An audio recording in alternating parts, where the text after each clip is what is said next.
I left school past 11 at night. I'd stayed late, preparing for my final exams to graduate in engineering. It was easier to study at school than at home, where there were too many distractions. That night, I was so absorbed in my work that I lost track of time.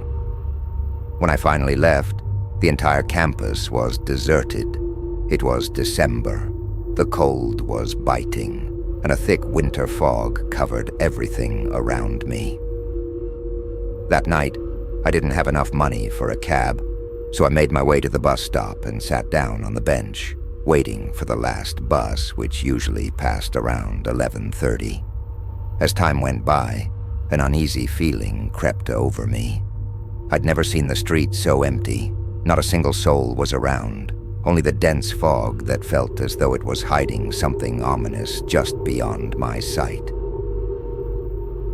Finally, I spotted the distant headlights of the bus, and relief washed over me, though that strange sense of unease only grew stronger. I climbed aboard, paid my fare, and noticed the driver didn't even glance my way. He was entirely focused, staring down the road, almost as if he were in a trance. The bus was empty, or so I thought. Once I sat down and settled in, I suddenly noticed a young woman seated beside me. I hadn't seen her board, which puzzled me. Her hair fell over her face and she seemed to be shivering. As the bus pulled forward, a faint sobbing sound caught my attention. She was crying softly, and her weeping grew louder by the minute. I felt uncomfortable, but tried to be polite. "Why are you crying?" I asked gently, unsure of what else to say. She didn't look up. Through the veil of her hair, she muttered, "My boyfriend cheated on me." I didn't know how to respond. Matters of the heart were not my strength, and I'd be no good at giving advice. I tried to change the subject to distract her. "Where are you headed?" She was silent for a moment before answering, "I'm going home."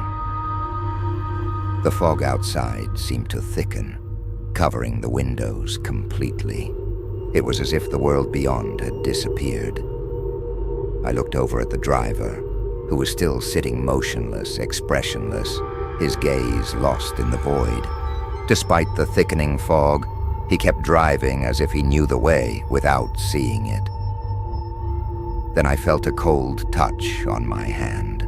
Startled, I looked down. The young woman was gripping my hand, her fingers icy. "I don't want to go alone," she whispered as her hair began to fall back from her face. My heartbeat quickened as I finally saw her eyes, hollow, dark, lifeless. I recoiled in my seat, but she tightened her grip, her nails digging into my arm. "He left me." "But you won't, right?" she said, her voice dripping with desperation.